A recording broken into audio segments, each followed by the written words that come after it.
Today I thought I'd demonstrate how to take a knitted bag to the next level by adding interfacing and lining without any sewing.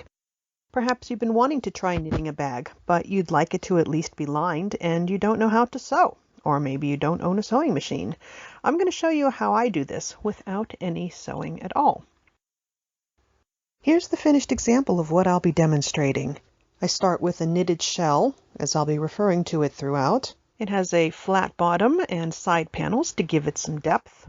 You'll be using your own knitted shell for this project. As you can see, it's fully lined.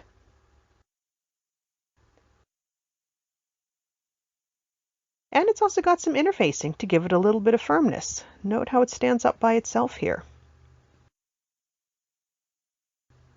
Here's another one I did. It's a bit more complicated than the previous one, but it uses the same techniques I'm going to show today. Again, it's got the flat bottom and side panels, so it's nice and roomy. It's fully lined, as you can see. And again, it's got some interfacing to give it a little firmness. Some of what I'm going to show you only applies to this style with the bottom and side panels. If you're making a simpler flat bag, like one of these, where there's no bottom panel, no side panels, then you can skip some of these steps. I'm going to show you a few things, and you can decide what parts you want to copy on your end. Let's start with reviewing a few things you'll need. First, you're going to need one full roll of peel and stick fabric fuse adhesive tape. You've probably been asking up to now, okay, if there's no sewing involved, then how are we going to do this project? This is the magic ingredient. It's like a double-sided tape. It comes on a roll, and it's great for fabric. Measures 5/8 of an inch wide, and one roll measures 20 feet. I'll demonstrate how this works.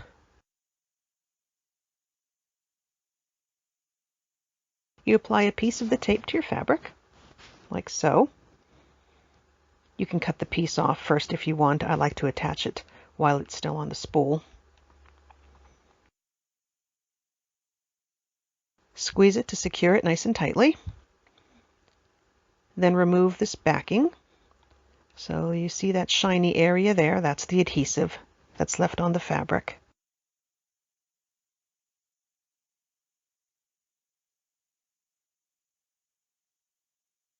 Then press the other piece of fabric against it.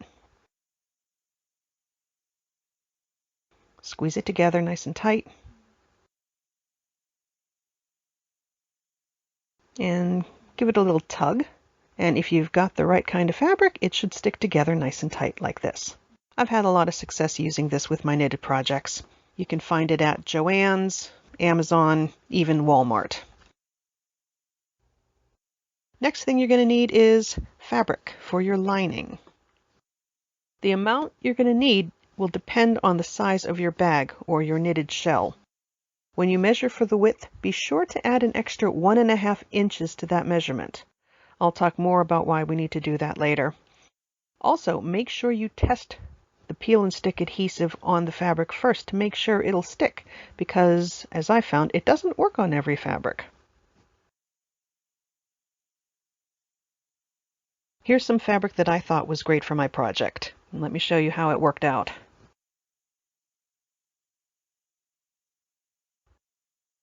There's a piece of the tape.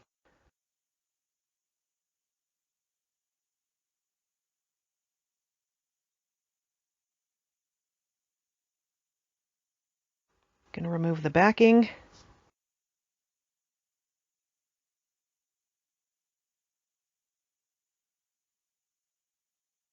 Push on another piece of fabric. And give it a little tug. I am barely tugging at it, and as you can see, it completely falls apart. Doesn't stick at all. So make sure your fabric works with the peel and stick. The next item, and this is optional, is interfacing, also known as stabilizer. If you're not familiar with interfacing, it's a sheet of stiff material that you attach to your fabric to add a little sturdiness to it.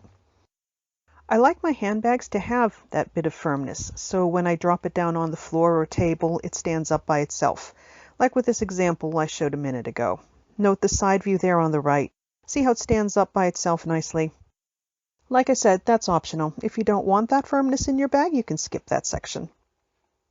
You can find it at any sewing store like Joann's, and I've even seen it at Walmart. It comes in either on a fabric bolt or in pre-cut packages. I've got a picture of both here. And just like with the lining, the amount you'll need will depend on the size of your knitted shell. It comes in different levels of stiffness. My knitted shell is really thick and heavy, so I'm using Pell & Peltex Extra Firm number 70, which is almost like a soft cardboard. If you're using a thinner, lighter weight yarn, you can probably use a thinner weight interfacing if you prefer. You might need to experiment a bit to see what works for you. Last thing to mention about interfacing is that it comes in a fusible version in which one or both sides have a dry adhesive and you literally fuse it onto your fabric with a hot iron. I don't recommend fusible for this project. Number one, I've had mixed results with the fusible version. I once tried it on a wool yarn and it did not stick at all. And number two, you risk destroying your knitting with the hot iron, especially if it's acrylic yarn. Acrylic will literally melt under a hot iron.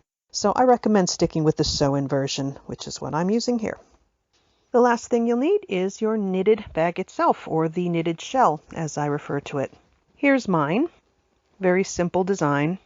I'm going to talk about the top part first, because there were a few important things I did here to prepare it for adding the lining and interfacing. I'm going to show you this first as it applies to any bag style, and then I'll talk about what I did at the bottom, which only applies to bags with a bottom panel. So here's my shell in its unfinished state before I sewed up the seams. This is the front panel, which I've laid it out flat, and I'm going to zoom in on the top corner here. Now I've worked my main pattern to the desired length. As you can see, I've labeled where that section ends. You'll of course have your own pattern there. After that, I made 2 knit rows, followed by a single purl row, followed by 2 more knit rows, and then I bind off. And this section forms the top flap, which will fold over inside. And that single purl row in the middle there will form the top edge. You'll see how this all works out later on when we get to that step. Now let's look at those 2 knit rows. 2 important points here. Number 1, the number of rows after that single purl row needs to be long enough to accommodate the width of the peel and stick adhesive tape, because that's what's going to go there. And remember, the tape is 5/8 of an inch wide. So that part of that flap should be just a little bit wider than the tape, because we don't want the tape to bleed out beyond the edge. We want it to be completely covered. So I made mine about 3/4 of an inch. Now I only needed 2 rows plus the bind off row here because my yarn is pretty thick. If you're using thinner yarn, you might need a few extra rows to get to 3/4 of an inch. The second thing is, on that first knit row after the purl row, I decreased 2 stitches each end by knitting 2 stitches together twice. So as you can see, it tapers in. If you're using a thinner yarn, you may need to decrease an extra stitch or 2. I also decreased a stitch on each end of my side panels. Again, you'll see why we do this later on. So that's the top portion. Now let's look at the bottom. Remember, this bag has a bottom panel, and I'm going to be attaching a strip of interfacing there to make it nice and sturdy. And that requires a corner crease, which I've got here. And that crease will go against the edge of the interfacing. The crease is made with a single purl row, which forms a nice 90-degree angle there at the bottom edge. But I did something a little extra to get this crease a bit more defined, and I'm going to show you that right now.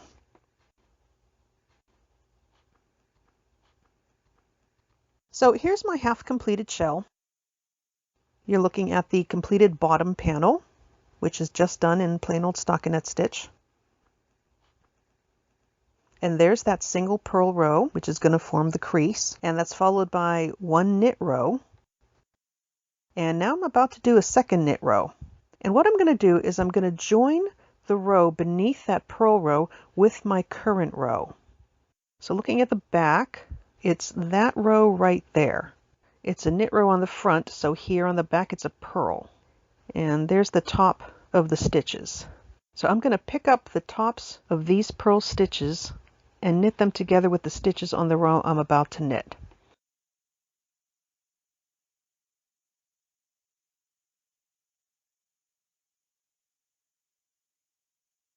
I'll start by knitting the first stitch normally.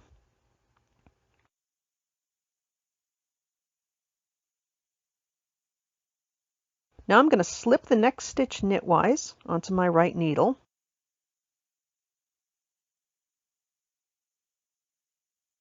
Then I'm going to insert my right needle into the top of that purl stitch from that row directly below, right there. I'm going to lift it up and drop it onto the left needle. Drop the slipped stitch from the right needle back onto the left and knit those two stitches together. I'm only going to do this on every other stitch. So the next stitch I'm going to knit normally. And once again, I'm going to slip the next stitch knitwise onto the right needle.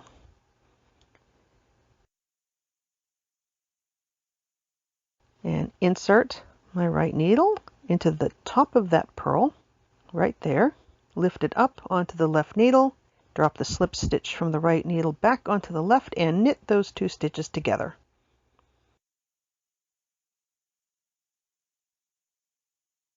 And knit the next stitch normally.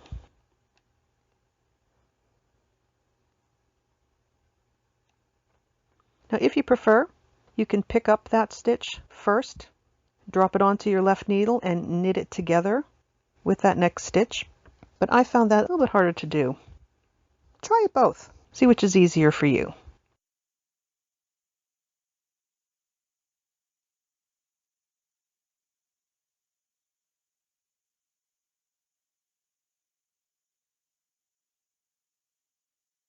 And I'm going to continue doing this to the end of the row. And afterwards, I'll start my main pattern. If you've got side panels, there's no need to do this since there's no crease on the side panels. This is just for the front and back.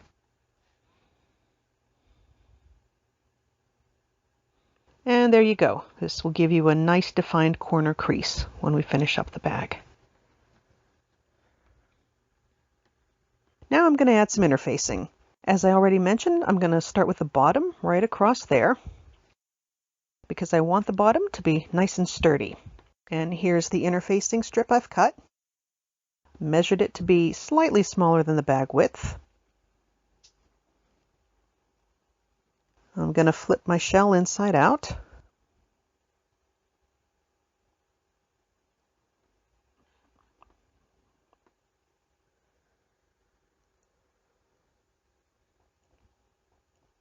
I've put 2 strips of the peel and stick adhesive on the one side.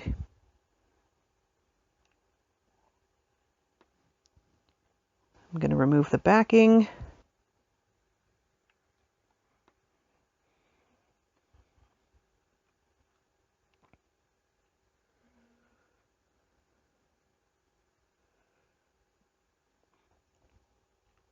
And I'm going to press it against the bag, nice and firmly, working downwards. Now, I advise being careful with interfacing. I'm only adding it to the bottom and the front and back, not the sides. If you overdo it, you might end up with some strange results. The first bag that I made, I covered every centimeter with interfacing, and it came out resembling literally a knitted box. It looked ridiculous. I ended up throwing it away. Here's another early bag I made, which kind of illustrates what I'm talking about. As you can see, it looks more like a stiff briefcase, which was not the look I was going for. I really wanted it to look more like a tote. So I was really disappointed in how this turned out.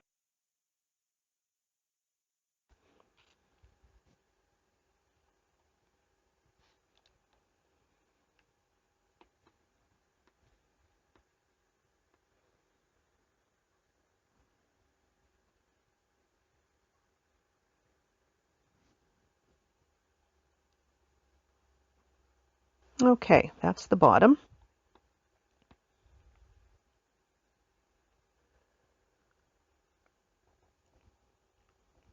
And there's that nice crease, making a nice 90-degree angle.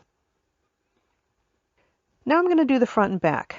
Keeping in mind what I just said about avoiding the knitted box look, I'm going to measure each piece so it only covers about this much width-wise, about 75% of the area, again to avoid that box effect that I warned about. I've cut two 8-inch square panels. For the height, it should reach up to the top edge because it's going to help us make our top fold. I've trimmed off the corners so they don't poke through the stitches.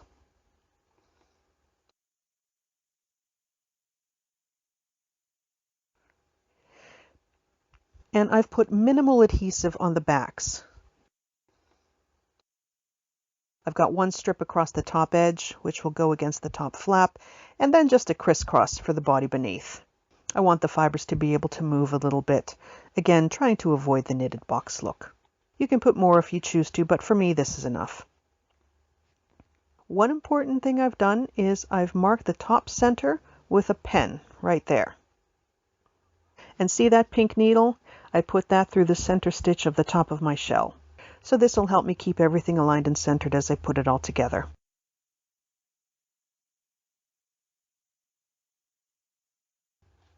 I'm going to be placing this right up against that single knit row here, which you can barely see. On the right side, it's that purl row. We're just going to tuck that into that little crease there. So starting with the top strip, I'm going to take off the backing.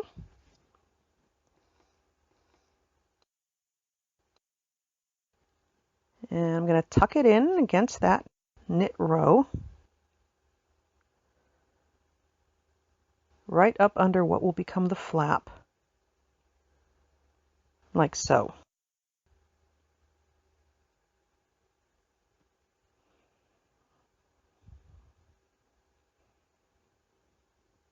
Push it nice and tight to secure it.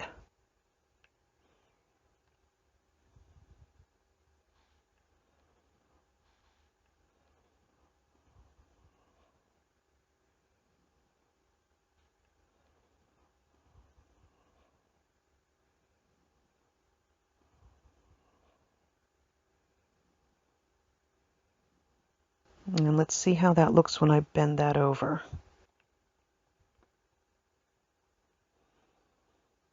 And as you can see, that top flap eventually will fold right over it. And there's that purl row at the top, giving you that nice edge.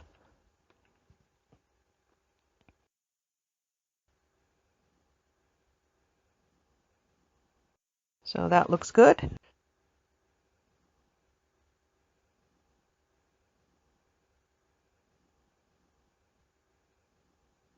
Now I'm going to remove the backing from the remaining strips.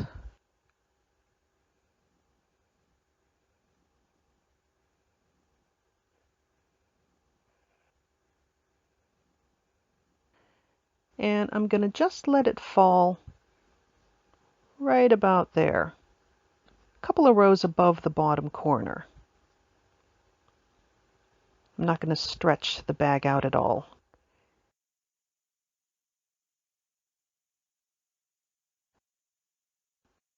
Push it down nice and hard to secure it.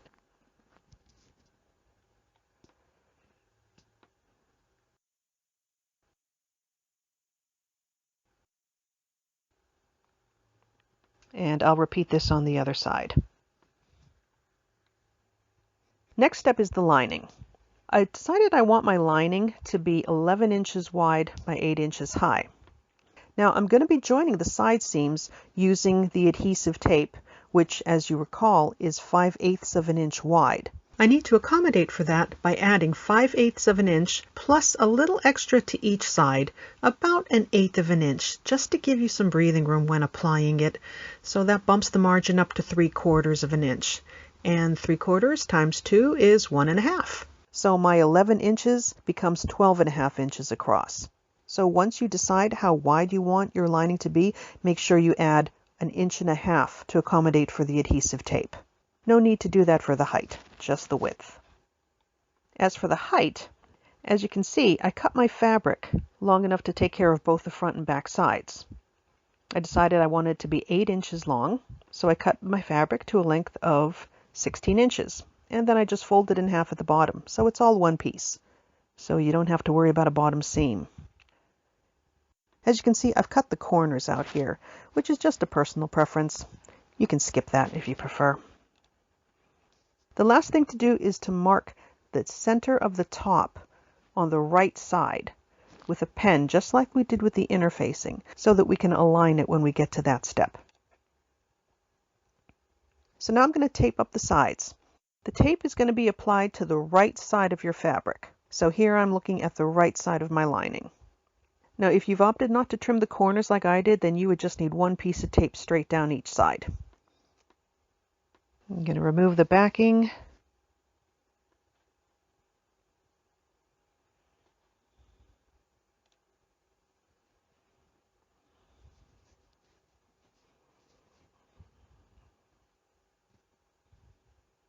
And I'm going to join the other side.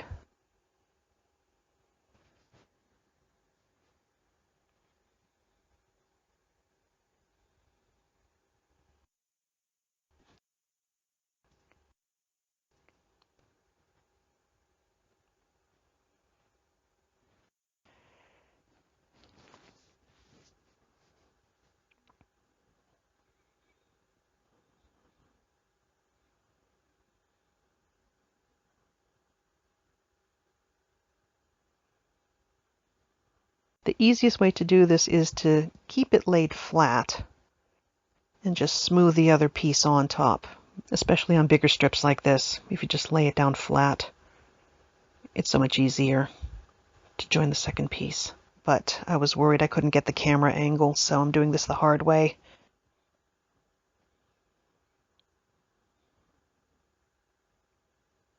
Push it all tight together.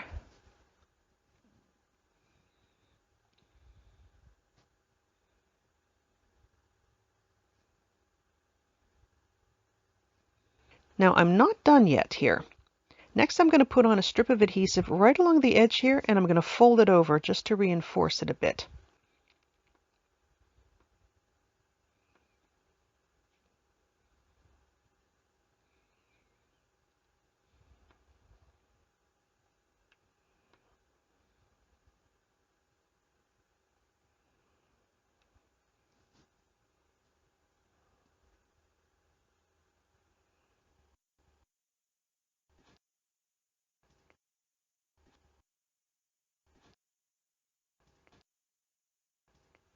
So I'm going to remove the backing, which is right on top of the adhesive we've already put.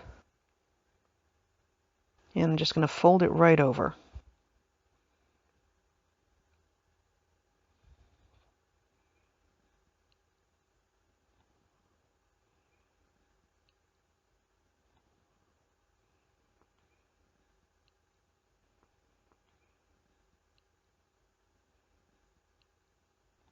And let's take a look. Give it a nice little tug, and as you can see, that reinforces the seam a bit. All right, I'm going to repeat that down on the corner and on the other side. Next up, I'm going to attach the lining to the knitted shell. I'm going to start by adding adhesive to the top edge. And instead of one continuous strip, I'm going to attach a bunch of small segments. I found this to be a lot easier to work with. You'll see why in the next step.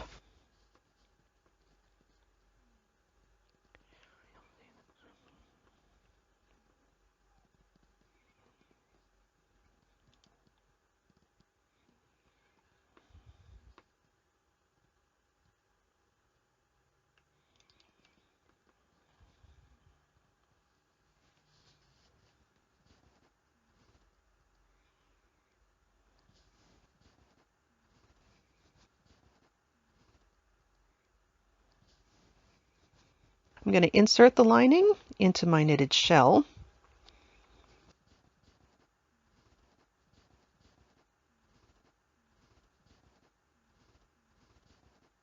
Position it just right. I'm going to start by attaching the sides first. It helps with keeping the whole thing centered.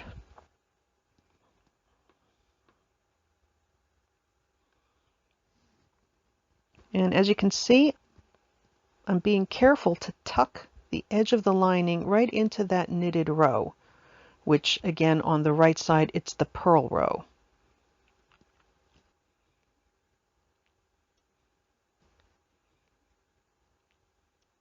So when I fold that over, there's that purl row at the top. Next I'll do the other side.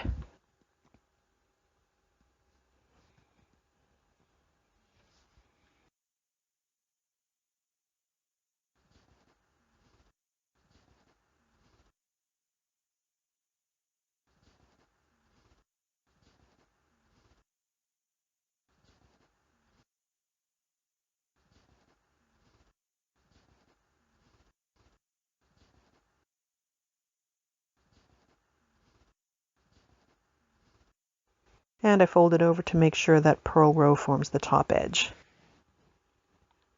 Now I'm going to skip over to the center.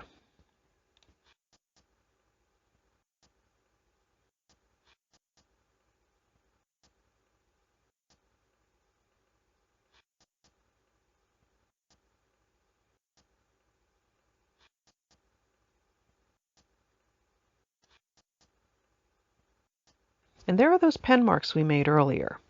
Make sure they line up, the interfacing with the lining. See that there? That's how we keep everything centered.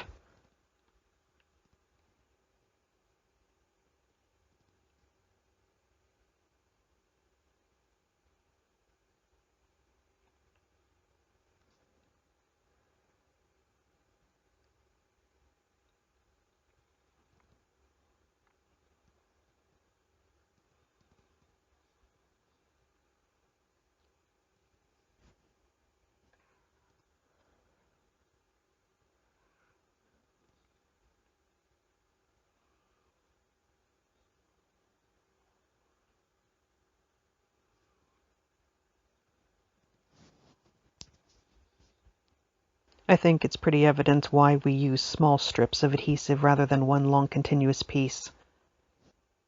It will be really difficult to do this. It will be sticking all over the place. This way you have a lot more control.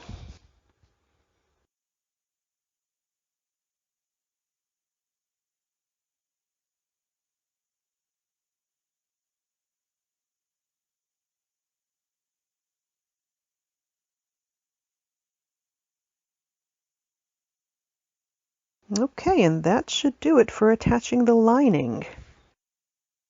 The final step is to attach adhesive to the inner flap. Again, I'm using smaller strips rather than one big piece. And I'm placing the tape right up under the bind-off row, like so. We don't want the tape to be peeking out.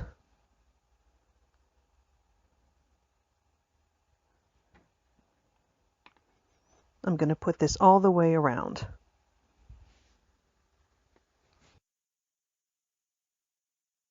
And here we are.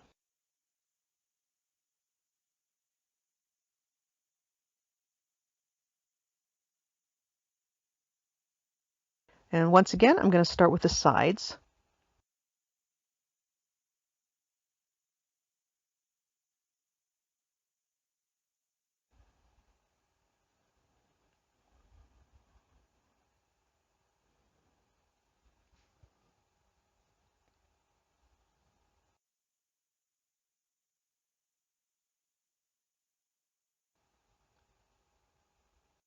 Just going to fold that down,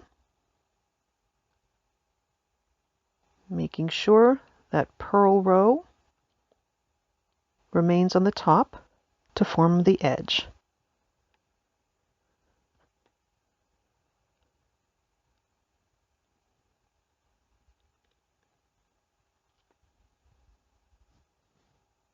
I'm going to do the next piece over because it's important that it touches the edge of the segment I just attached. I don't want there to be a gap in there. I want to make sure they fit together nicely.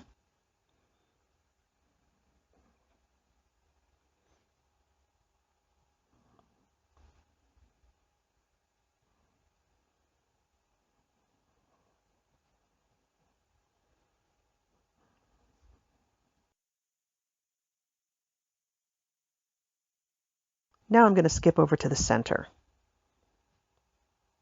making sure that everything is lined up.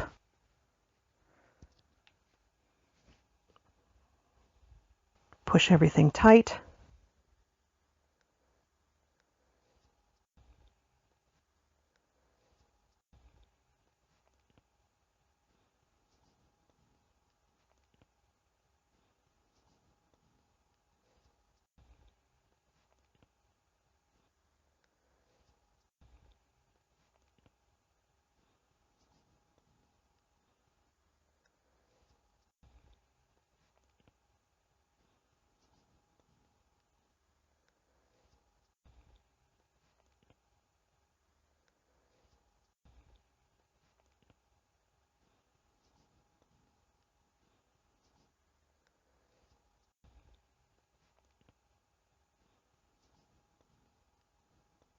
And then continue with the other side.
Okay. And that about does it.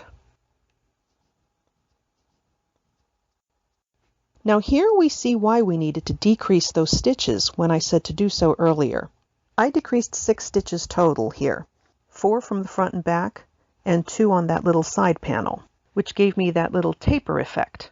Had I not done that, I would have 6 extra stitches to try to fit into this space here. Now that doesn't sound like a lot, but 6 stitches is 2 inches. Here's 6 stitches right here. And as you can see, that's pretty big. So I would have that many stitches to fit into this little area. It would end up looking really crammed and squished and sloppy, and I would have a lot of trouble lining everything up. So that's why you want to decrease a couple of stitches to get that little taper. And with that, I think we're done.